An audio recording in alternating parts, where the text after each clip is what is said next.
Thanks for being here. Subscribe to Cheating Stories Best, so you don't miss new stories. Your wife takes your brother to your house. That's the story we have today. Enjoy the show. Molly Jacobs was an ordinary 15-year-old teenage girl. She was hormonal, constantly rebelled, and was frequently angry with her mother, Linda. Linda constantly tried to control her, telling her what she was doing was wrong and what she should do. She didn't like Molly's friends or the way she dressed. In short, she was a control freak. Linda didn't listen to Molly, never asking what was important to her or how school was going. She didn't even know who her daughter's best friends were, but she tried to control who Molly hung out with and made friends with. These traits really strained their relationship, and although Molly understood that her mother only wanted the best, Linda's best would never be Molly's best. On the other hand, Molly's father, Jim, or Jimmy as everyone called him, was completely calm. He had learned from a young age that there was no need to sweat the small stuff. In fact, Jimmy encouraged Molly to live as individual a life as possible, as long as she did not harm herself or others. No pills, no intim, no bullying, no lies or omissions. If she wanted blue hair, Jimmy would say, "Go for it." If she wanted to pierce her nose, Jimmy would sign the permission slip. Jimmy was gentle, but the two hard and clear rules he had were not to lie and to always be faithful. He told Molly that she should express her feelings, speak directly, and avoid secrets. He said, "Molly, secrets can burn a hole in your personality and in your life. Secrets eventually come out, and if they fester for too long, by the time the secrets come out, they cause more and more damage."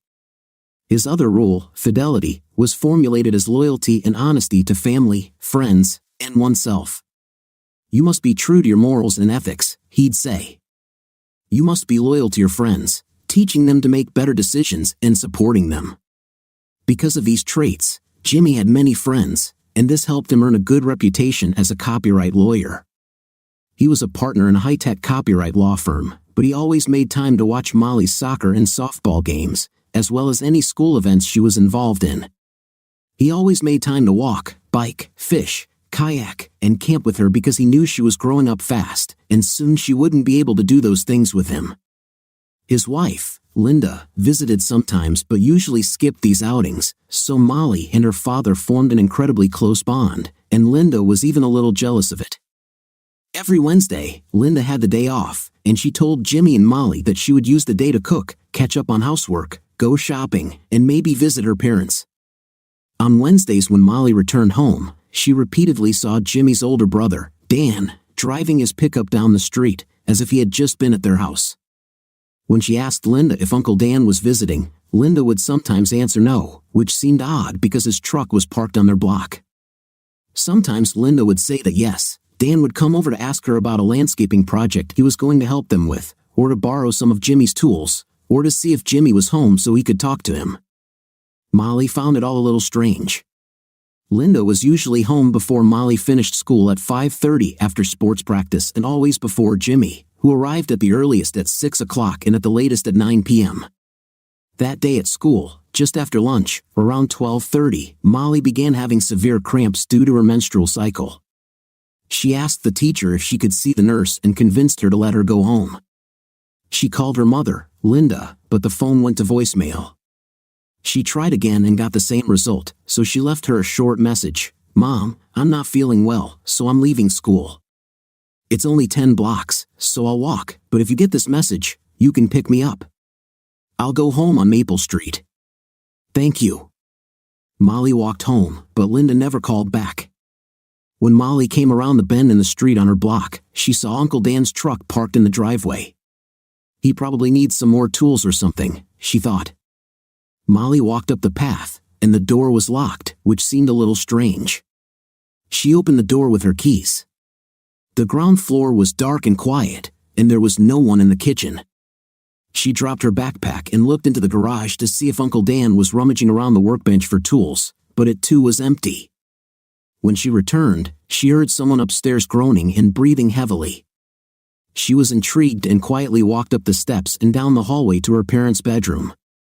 She peeked around the door frame and was stunned to see her mom Linda having intim with Uncle Dan. They both makes a sound.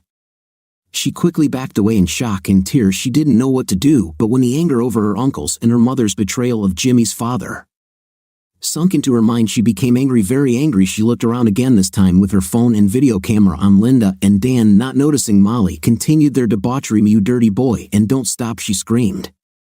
Dan replied, "I love intimate with you, and I'll have you better than little Jimmy ever did." They both laughed, and it made Molly furious. Molly entered the room and screamed, "You are cheating.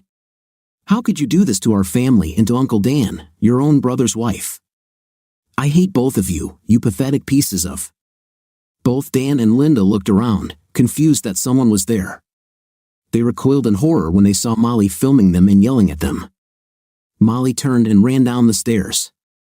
Linda screamed, "Oh God, no, Molly, please come back. It's not what you think. Please, Molly, come here and talk to me." She ran down the hallway after Molly, but Molly was out the front door before Linda even came down from the top of the stairs. Linda ran back and shouted to Dan, "Get dressed and start your truck. We have to catch her. We have to convince her not to tell Jimmy. It will destroy him, and he will kill us both quicker. Oh God, what have I done?" She burst into sobs and tears, and Dan shouted, "Okay, you can cry and then feel a pang of guilt, but now get dressed and let's go." Molly ran through the backyards.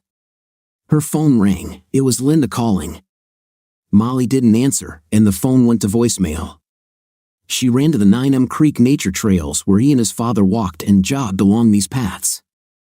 They had a favorite resting place located between 5 massive cottonwood trees they called our trees, and sometimes they would race each other along the trail to see who could get there first. Molly climbed behind the trees, sat down, put her head on her knees, and began to cry. How could Mom do this to her father and her? How could Uncle Dan cheat on Jimmy, his brother, with his wife? She was crying, tears flowing down her cheeks. She continued to ignore her mother's calls. She didn't want to talk to her, not now, and probably never again. She was desperate, and when this happened, she always reached out to her father. By this time, Linda had called Molly many times. But no one answered. She saw and responded to Molly's voicemail, saying she wasn't feeling well, was leaving school, and was looking for a car. While Linda was kissing and caressing Dan, she ignored the calls, deciding that it was most likely Jimmy calling, and the last thing she wanted was for the caresses to be interrupted by a call from her husband. She felt a mixture of guilt along with a sense of lust and excitement for doing something wrong in secret, which added the thrill to her life that she needed. She had been sleeping with Dan behind Jimmy's back on Wednesdays for about 10 weeks now. She knew it had to end. She knew that it interfered with her relationship with her family. She knew that it would be a complete disaster for her marriage if they found out, but she simply didn't have the strength to cut Dan off. She justified to herself that it was something just for her, that it would never hurt Jimmy. She didn't seem to let it interfere with her marriage, although she didn't realize that it created an emotional barrier in her relationship with her family, probably out of guilt. If only she could force herself to think about the likely outcome, how could she be so stupid as to jeopardize everything that really meant something to her? Now she hated herself for what she had done, or maybe she just hated the fact that she was caught. She didn't have time to analyze all of this right now, but she was afraid that she would have to dig deeper to understand why the hell she had taken such a risk. Now that her daughter had called her and ran away, she had truly begun to understand how many people could be harmed by her actions, including herself. She didn't understand how she allowed this to happen. She loved Jimmy and Molly more than anyone in the world, and she knew that this affair would ruin her marriage, but she simply could not control the lust and excitement of indulging in this secret vice of hers. But now she couldn't bear to think about what could happen to her family and how she had just destroyed the man and daughter she loved, and in doing so, destroyed herself.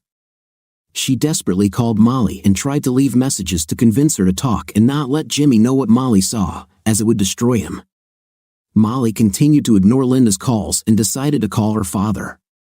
She called him, and he picked up after the second ring. "Hey little rebel, what's going on? Aren't you at school? Are you okay?" Jimmy heard the tears and sobs of his daughter, who was clearly suffering. "Molly, what happened? Are you injured? Where are you? Where's your mother? Dad, please come quickly, I need you. I'm by the trees." Don't tell your mom or answer her calls until you get to me, please. Molly, why did you and Linda have a big fight? Are you okay? What's happening? Just do it, Dad. Just come quickly. No calls to or from Mom, please. Please, just do it. I'm fine, but I need you right now. Okay, take care of yourself and don't move. I'll be there in 20 minutes. Jimmy stormed out of his office and, not wanting to waste time explaining to Beth, simply told her one client had a nervous breakdown, so we have to run tomorrow. I'll tell you everything. He ran out of the building to his SUV. His phone rang again, and he saw it was Linda. He didn't answer as he promised Molly. He let the call go to voicemail, started the Porsche, and drove out of the parking lot across town. He pulled into the parking lot, jumped out of the car, and ran down the path in a suit, tie, and formal clothes. He ran into a small fence of trees and saw Molly curled up in a ball and crying. Molly, please, what happened? She threw herself into his arms, hugged him, and cried even louder, her whole body trembling with sobs. He stroked her hair and back, and after 3 to 4 minutes, she calmed down. Molly, did someone offend you? What happened? Did you and your mom quarrel? There was a call from Linda on Molly's phone. There were already 10 missed calls from Linda on Molly's phone. His phone rang, and it was Linda again. He was about to answer, but Molly said, "Don't answer, we need to talk, Dad. I don't know what to do. You always told me to tell the truth, be loyal to your family, don't keep secrets when they eat you up inside. But what if the truth is even worse? What if the truth destroys people? What happens next, Dad? Molly, I see that you are very upset and suffering. It's better to bring the ugly truth and pain out into the open where family and friends can help support and cope. Okay, Dad, oh, Dad, I'm so sorry. Did your mom call you? If so, did she leave a voicemail? Please, let's listen." Jimmy looked at her strangely but opened the phone and turned on Linda's voicemail. "Jimmy, I need to talk to you. Molly and I had a fight, and she ran away. She's clearly upset, and I don't think she clearly understands what she saw that upset her so much. I'm looking for her. Can you call me and tell me where she might be, or call her and tell her to call me? Jimmy, please know that I love only you and Molly and always will." It seemed like a very strange way to end the message, but Jimmy put it aside and looked at Molly. Molly let out a sarcastic growl when she heard the message. "Now, let me play mine."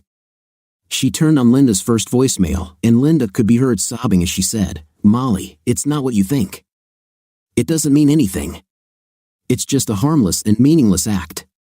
Please call me and talk to me about this before you do something stupid. Please talk to me before you talk to your father." And again Molly said, "Just a harmless act." Jimmy looked at her in confusion and wanted to ask something. "Dad, be patient," Molly said.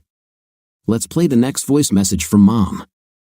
She pressed play, and Linda said, as if she were begging and pleading, "Molly, please talk to me.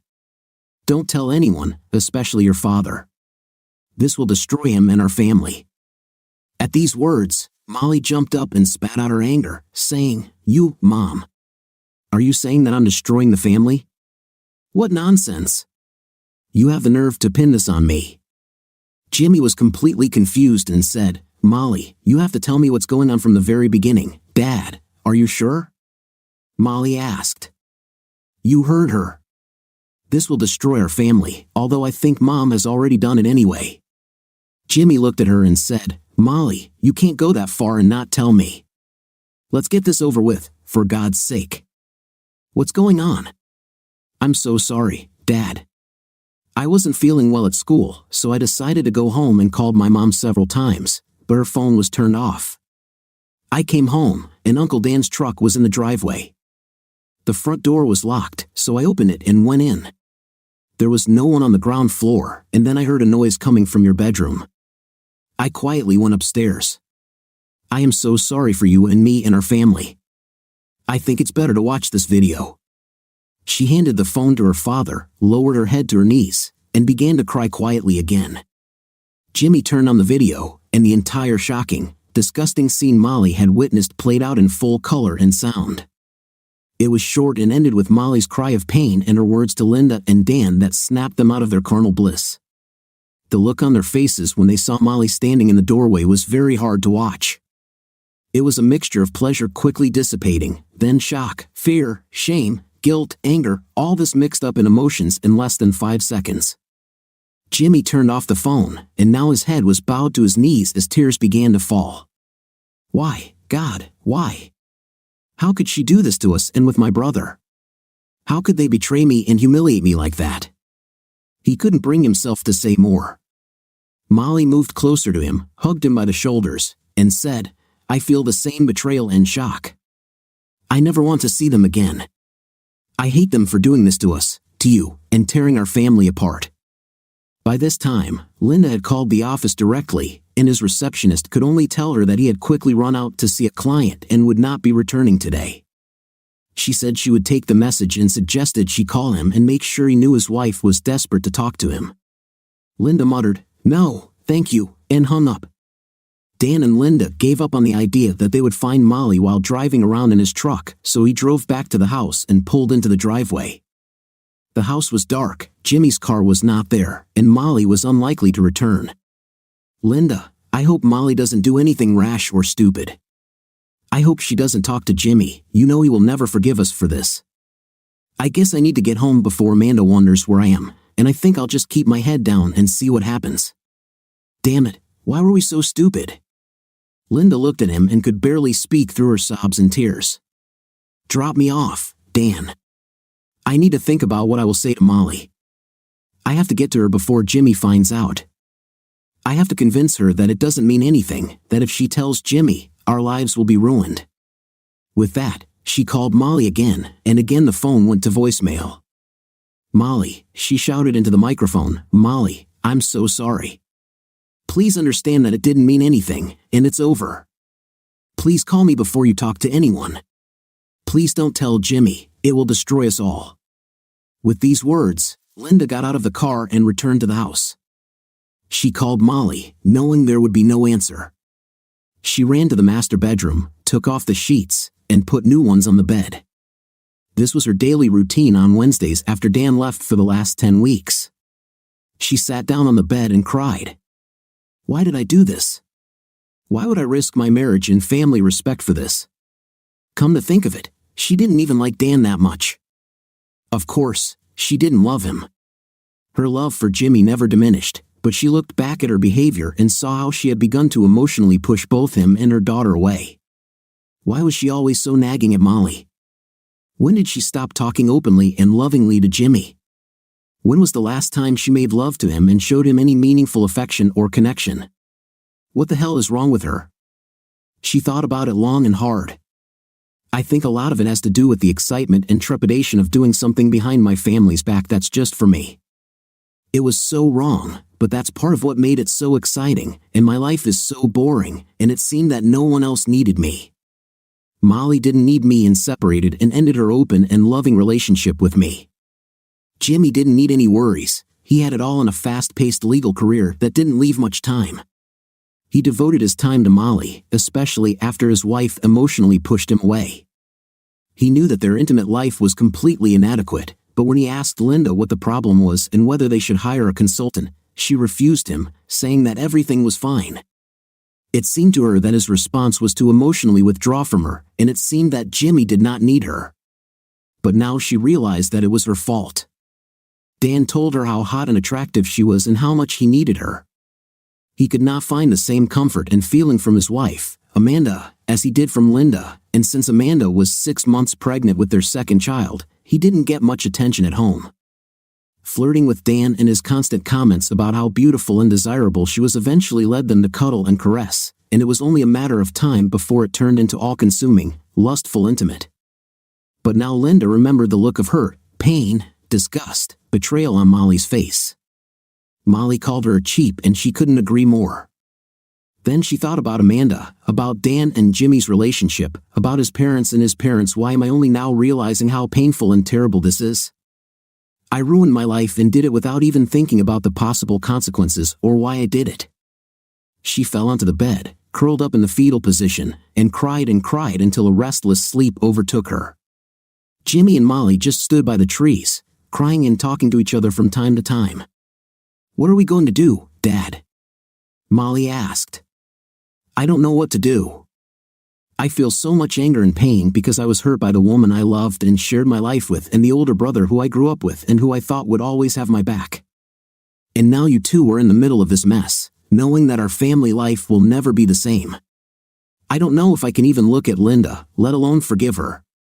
But she's your mother, and you always need to have a relationship with her, although it may seem difficult to understand now. But for now, let's just get a hotel room and try to calm down, rest for the night, and deal with how we feel tomorrow." With these words, they went to the center and rented a room at the Hilton Hotel. Jimmy's idea was that tomorrow he would work from his hotel room and call the school office and say that Molly was sick. They could decide what to do next over the weekend. Jimmy called his friend Jack Wilson, the city's district attorney, and gave him a quick rundown of what was going on. He told Jack that his wife would probably file a missing persons report in a day or two and asked Jack if he could hold off on that report and take no action, knowing that Molly was safe with Jimmy and they would be in contact soon.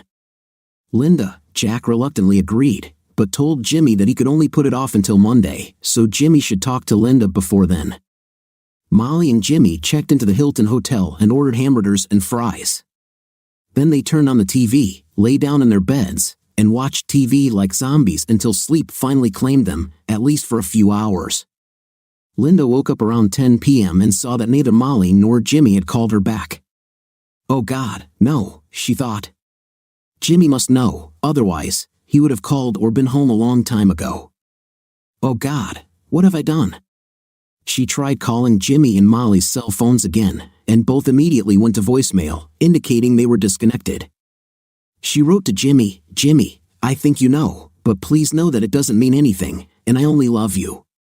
I'm sorry, but you need to let me know Molly is safe and come home and talk to me. Please let me explain." She really didn't know how or what Jimmy would explain. "Would you want to know the details? Would it be better if it was just one time and one mistake?" She began to think about her story and what she would tell him. She waited until midnight for a return call or text message, and when there was no response, she crawled under the covers and tried to sleep. It was a restless, sleepless night full of tears and self-hatred for what she had done and the pain she had caused. In the morning, Jimmy and Molly woke up early and went to the Hilton for breakfast. Jimmy called the school and said that Molly would be home for 2 days, and also called his work and said that he would work from home on his cell phone and computer if necessary. He asked that they only call him for urgent matters. He looked at Molly and said, "Molly, I'm so sorry for what you saw and that you were dragged into this terrible situation. I think you are entering adulthood, and all the challenges that life can throw at you have come sooner than I ever hoped. Here you are, 15 years old, and I'm afraid that now you will see from an adult point of view how important those things that I talked about are: loyalty, honesty, truth. Be true to your morals and ethics. You see, there are ugly things in life, but you must do your best to live by your own code of right and wrong." Mom, for some reason, threw that code out the door with her actions with your Uncle Dan, and the loss of trust and deception cannot be undone. "I'm going to think about what action to take, and I think that since you're stuck in this with me, I'll let you go ahead and be with me every step of the way and help decide what becomes of our family. First, I'm going to call Dan right now and find out what the hell's going on." Jimmy dialed Dan's number. Dan picked up the phone and said, "I'll go out so as not to bother Amanda, we just got out of bed." He ran down the stairs, went out onto the porch, and said, "What's going on, Jimmy?" Jimmy's anger boiled, and he said, "What the hell do you mean what's going on? I think you better tell me what's going on.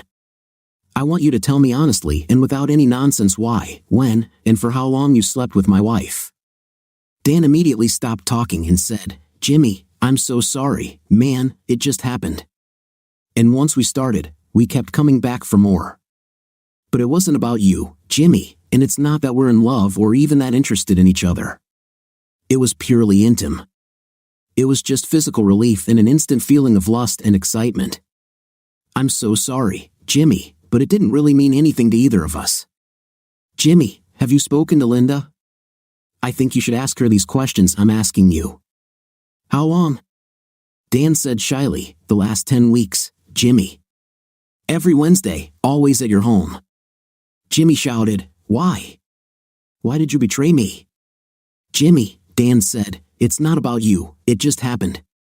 I just wasn't getting much intimate with pregnant Amanda, and I was so horny and attracted to Linda, and started pursuing her and ended up getting her to kiss and make out with me, and one thing led to another, and then we ended up in bed. I'm really sorry, you have to forgive us and we'll get through this. Jimmy, we both love you and don't want you to get hurt and don't want to destroy your family. Forgive you. Dan, listen, this is how it will be between us. I will never talk to you or visit you again. If I see you, you better run because I will beat you. Now you are dead to me, and I no longer have a brother." Dan started apologizing and asking Jimmy to be reasonable and not let this ruin their relationship.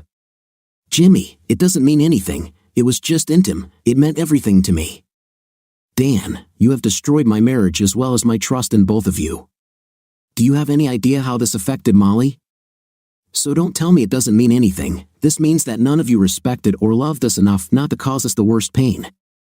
With that, Jimmy hung up and decided that this was truly the last time he would talk to Dan. Molly and Jimmy spent Thursday and Friday working in the hotel room, eating at the restaurant, and then going outside to get some fresh air. Linda kept calling, but neither of them answered or even listened to the voicemail. Linda was very worried and didn't know how to contact them.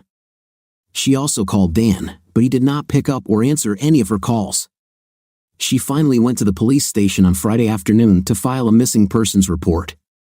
"My daughter ran away, and I want to file a missing person report and ask you to help find her." The officer on duty began to collect information from her, and when he found out her daughter's name, husband's name, and address, he asked to wait a few minutes while he went into the office. A few minutes later, Jack Wilson, the district attorney, came out and introduced himself. He led Linda into the interrogation room and asked her to sit down. "Mrs. Jacobs, I am a friend of your husband Jimmy. I want you to know that Molly is okay. She's with Jimmy, and he called me and said you might be coming over to file a missing persons report. I have an agreement with him that I will give him an opportunity over the weekend to contact you before taking any action on the missing person report. Molly is with him, they're both safe, and that's all I can tell you for now. He will be in touch, and if he is not there by Monday morning, call me, and I will take action." With these words, he handed her his business card and led her to the exit. She felt his accusing gaze and lack of respect as he stood up and led her towards the exit. She guessed that Jimmy had told him the story and decided that she wouldn't get anywhere by arguing. Jimmy had a lot of friends, and they had his back. She walked to the car, sat down, and cried again. Back at the Hilton, Jimmy looked at Molly and said, "Well, I think we should at least talk to your mom and tell her you're okay. Do you want to talk to her?" "No, Dad. I don't think I ever want to talk to her again. I can't think of any reason why I would accept what she did, and I can't think of any apology that would be acceptable. How do you even know she's telling you the truth? How can you trust her again? Molly, we are hurt, shocked, and betrayed right now, but time will lessen this pain, and we will have to decide if we want to move on or try to fix the family. I'm thinking maybe we should drive up to the house, give her a chance to be truthful about the affair, and then decide. We at least need more clothes and toiletries if we are going to stay in a hotel, and you also have to go back to school on Monday. So you need to grab your backpack and books and get ready. You know what today is? Sunday. Let's go there and give her the opportunity to tell her part of the story, and then we'll decide to stay or take our things and leave. I think we owe it to her to give her a chance to be truthful and tell us what, why, where, for how long." Molly and Jimmy drove up to the house and walked through the front door. The house was quiet and dark except for the kitchen. They entered the kitchen where Linda was sitting, drinking coffee, and looking into her cup. She looked as if she had aged 10 years since he had seen her. Her face was swollen with red spots, her eye makeup had been partially washed away by her tears, and she hadn't washed it off or replaced it. Her hair was a mess, unkempt and unwashed. When she looked up and saw them, she immediately jumped out of her chair and tried to run to Molly and hug her. Molly raised her arms and pushed her away, then walked around to the other side, avoiding contact with her mother. Jimmy did the same. "Linda, we're back to talk to you about what you did and why you think you did it. You've caused us both great pain, you've lost our love and trust in you, and I don't know if there's any closure to what Molly saw and what she recorded on video. I want to at least give a chance to tell my side of the story." Linda was crying slightly, and her nose was running. She grabbed a tissue, wiped her eyes, blew her nose, and looked at them both. "I'm really sorry. Please know that this has nothing to do with either of you. I love you both more than life itself and don't want to lose you. Jimmy, it was just intimate. It didn't mean anything. This was the first and only time this happened, and it will never happen again. We can get through this. Don't leave our marriage because of a one-time mistake and meaningless intim."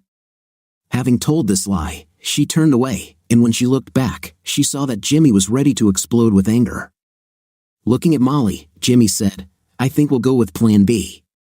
Molly left the kitchen and went up to her room to pack her clothes and personal items and grab her backpack. After Molly left the room, Jimmy looked at Linda and shouted, "So you're going to use all the standard lines instead of telling me the truth? It was just meaningless intim, it didn't mean anything. Oh, and by the way, your nonsense about this being the first and only time really shows me that you have no problem with lying and deception. I talked to Dan, and I know this has been going on for 10 weeks, and I saw a video of you committing adultery with him and humiliating me while you were doing it. So who's lying, you or Dan? I know it's you, and I know I won't get any truth or understanding from talking to you. I told Dan that he was dead to me and I would never see or speak to him again. It's not so easy to do with you, but at the moment, that's exactly how I feel. And don't tell me that our marriage is ruined because of one mistake.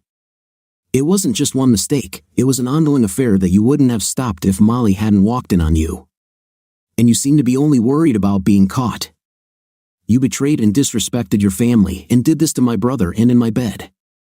So don't tell me that I'm giving up on marriage when you gave up on it the first time you started flirting and having an emotional and then intimate relationship with Dan. How do you think your 15-year-old daughter will be able to cope with what she saw?" With that, Jimmy turned and ran upstairs to the bedroom. Linda collapsed on the floor, sobbing. She thought she could help her case by lying about how long the affair lasted and trying to tell him that it was pointless and he should forgive her. She had never seen him so enraged, and now she wondered if there was even a chance of reconciliation with her husband and daughter. She was shocked by the pain and anger caused by her betrayal that she saw on their faces. A few minutes later, Molly and Jimmy came down with full suitcases.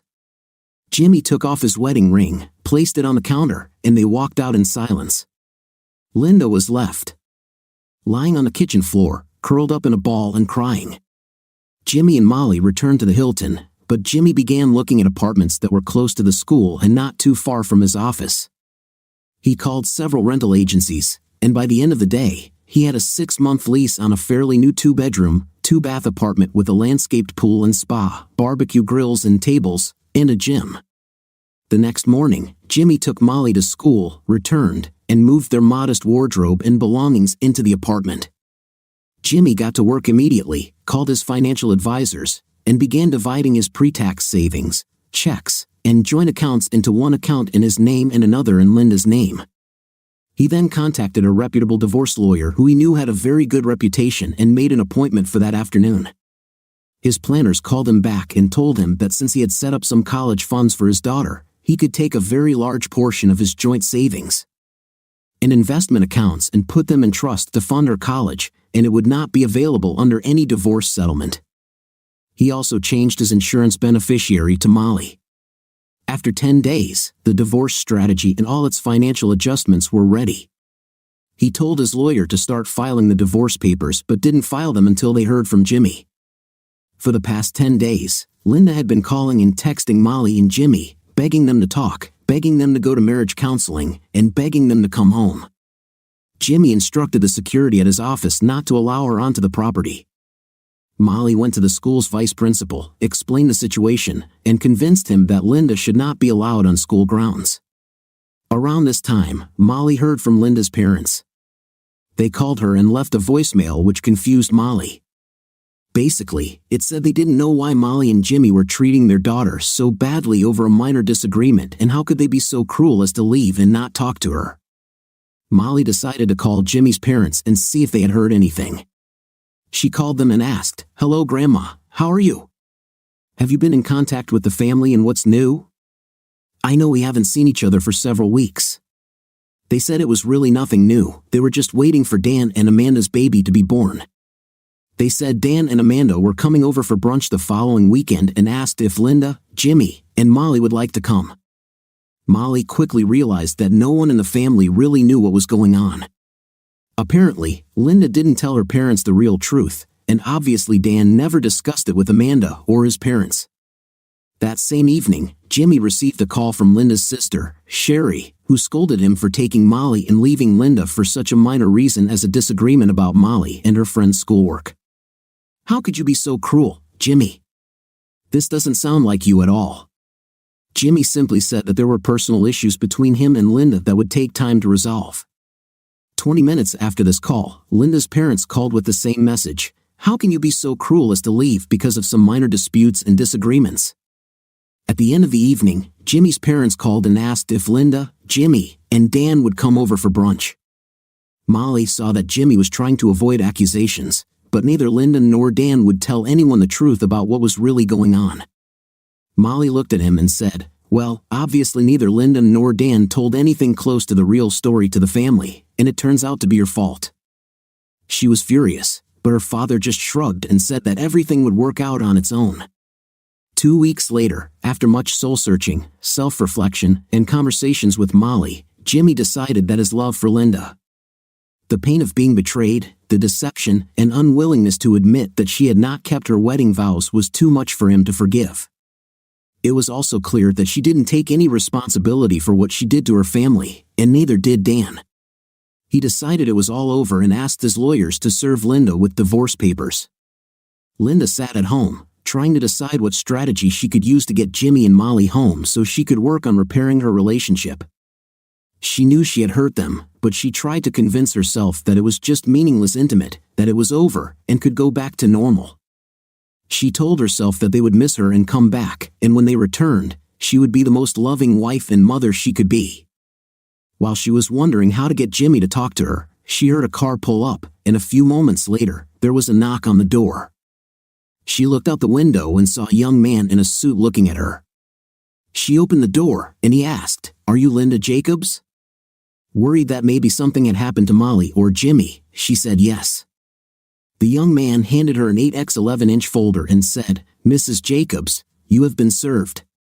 He quickly took a photo of her with the package and then turned and walked back to his car. Linda didn't understand what he was talking about, so she went into the living room, sat down on the sofa, and opened the envelope. She pulled out the documents and saw a petition for divorce at the top of the first page. Her eyes filled with tears. She dropped the documents and for the first time truly realized that she had abandoned her marriage and family for some lousy reason. A few days after Linda received her divorce petition, Jimmy began receiving calls from all directions. Both Linda's parents and his parents accused Jimmy of divorcing his wife over minor differences and arguments. Then Dan's wife, Amanda, called and scolded him, "Jimmy, how can you stop talking to Dan because of arguments over tools? And how can you think about divorcing Linda for such trivial reasons? You need help, Jimmy, maybe a consultation." Jimmy tried not to pay any attention to all this, and his standard line on the phone was that this was a very private matter between Linda, Molly, and himself. They themselves should go back and ask Linda if they really wanted to understand why there wouldn't be reconciliation and why divorce is the only way forward for him. But it didn't work. They called him all the time. Then they started calling Molly with the same words and trying to persuade her to come home and be with her mother whose heart was broken. Molly saw how much pain this caused Jimmy and how the whole family now made him out to be the bad guy. She clearly saw that Dan never told anyone the truth and blamed his problems with Jimmy on the loss of some of Jimmy's tools. Molly saw that Linda was trying to muster all the family resources to get Jimmy and Molly to come back, and she never admitted what she had done or told them the real story. She knew that Jimmy was too ethical to spread dirt and the real truth that would destroy Linda and Dan's relationship with their family. But Molly had had enough. She took out her computer and wrote an email to the whole family. It read, "To all the family that is so quick to blame my dad for all the problems between my mom and us and between Dan and him, it pains me greatly to send you the attached video. And I know it will shock and hurt you all just as it did me when I walked into this nightmare and recorded it. It's extremely unfair that Jimmy should be punished by his family for something he didn't do. He was betrayed by his wife, brother, and now his family. I'm over it. Please look at this and ask yourself what you would do if you were in my father's shoes. What would you do in my situation? What would you do if two people you thought loved you and protected you and would always be on your side betrayed you in the most terrible way and continued to lie about it and did not take responsibility for it? Please watch the attached video privately, and then you can talk whatever you want to my mom and Uncle Dan about how Dad should react. She copied the addresses of the entire family, her father, who she knew would go crazy, but she felt obligated to support him, and Linda and Dan. Then she clicked the submit button. Linda was at work and did not see her personal email, and her phone was turned off.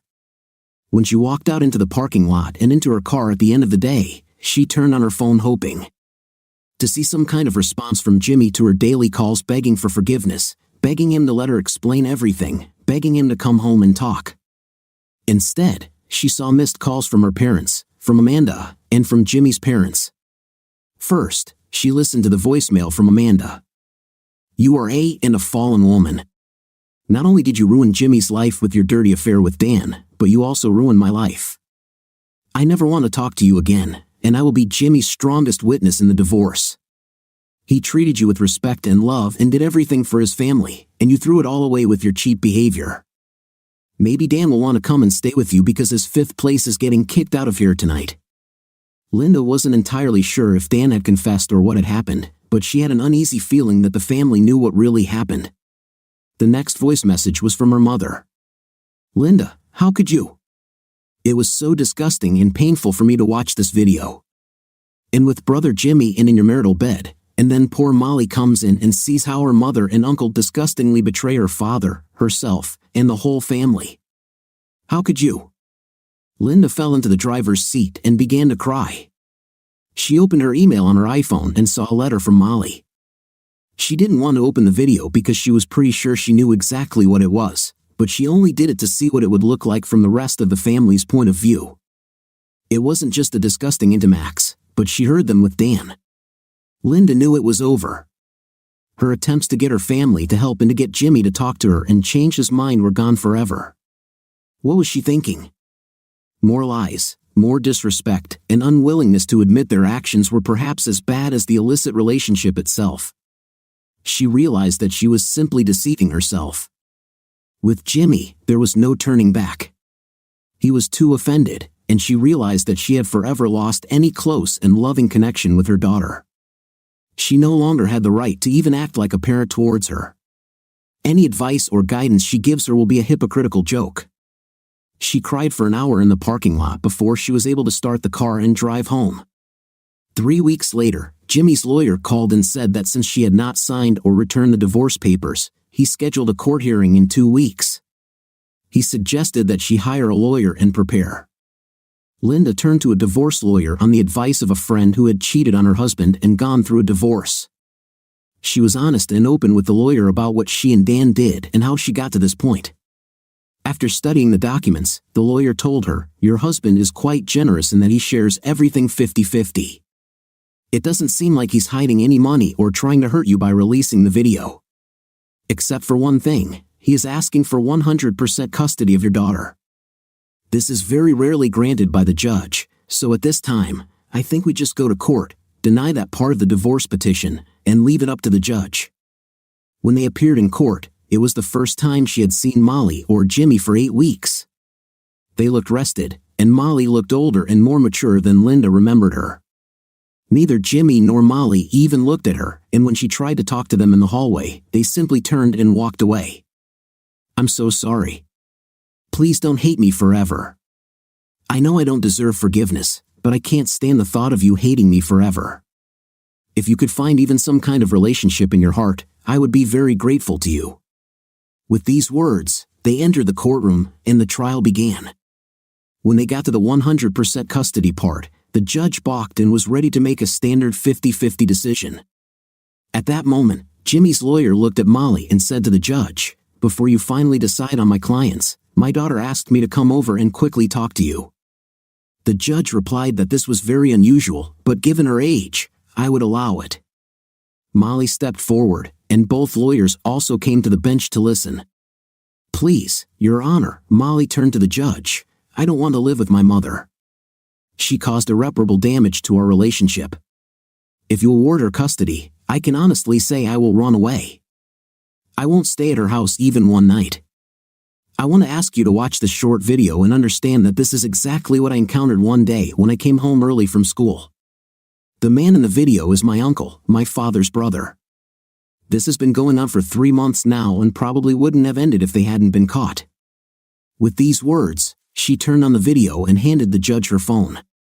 His behavior and body language changed as he watched the video. He returned the phone and asked everyone to return to their seats. I am going to give 100% custody to the father as requested, therefore, there will be no child support from my father. And because of his salary, I will not ask my mother to pay child support. With respect to custody, however, I am going to establish that the mother receives a weekly 2-hour visit with her daughter.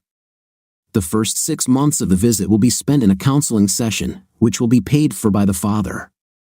He is invited, but his presence is not required.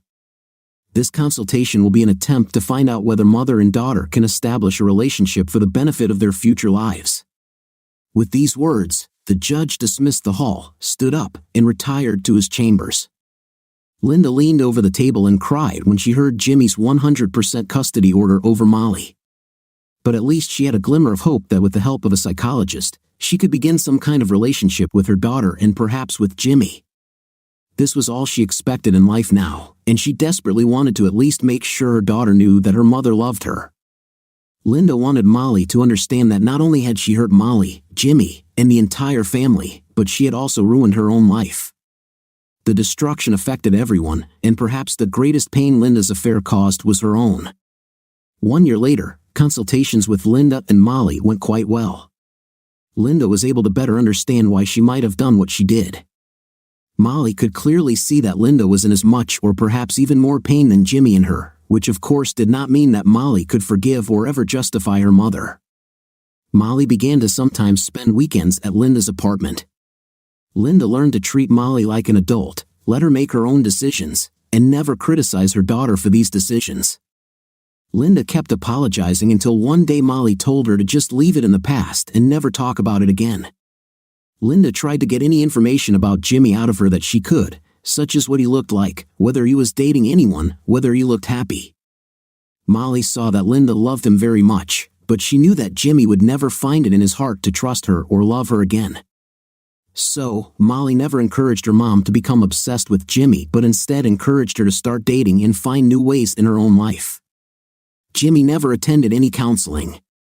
He was able to rekindle his relationship with his parents and had a close relationship with Amanda and her children. She left Dan and was rebuilding her life. Jimmy, true to his word, never responded to any of Dan's or his parents' attempts to get him to make peace with Dan. If Dan was going to a holiday party, dinner, or event with his parents, Jimmy didn't show up. Jimmy hadn't spoken to or seen Dan in a year and was happy with his decision to never see or talk to Dan again. Last year, Jimmy devoted himself entirely to his relationship with Molly first and work second. He didn't date anyone or go to parties with guys. Molly encouraged him to start a new life and date, and she felt that he might be close to joining the dating scene again. Linda looked back on her actions and kicked herself for what she had done, a 10-week affair of meaningless intimacy, exhilarating for the moment but ruinous for the lives of everyone she truly cares about. The guilt and pain she caused through her actions never left her. She knew that her life would never be the same as it once was.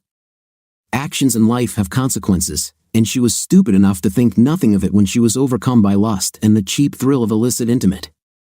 She gave up the best life she could afford. She confronted her daughter very early on with the reality of adult pain and problems. And she threw away the love, trust, partnership, and joy that she had in her family, and she knew that she would never experience it again. What made you surprised in today's story? Write your opinion in the comments. See you in the next video.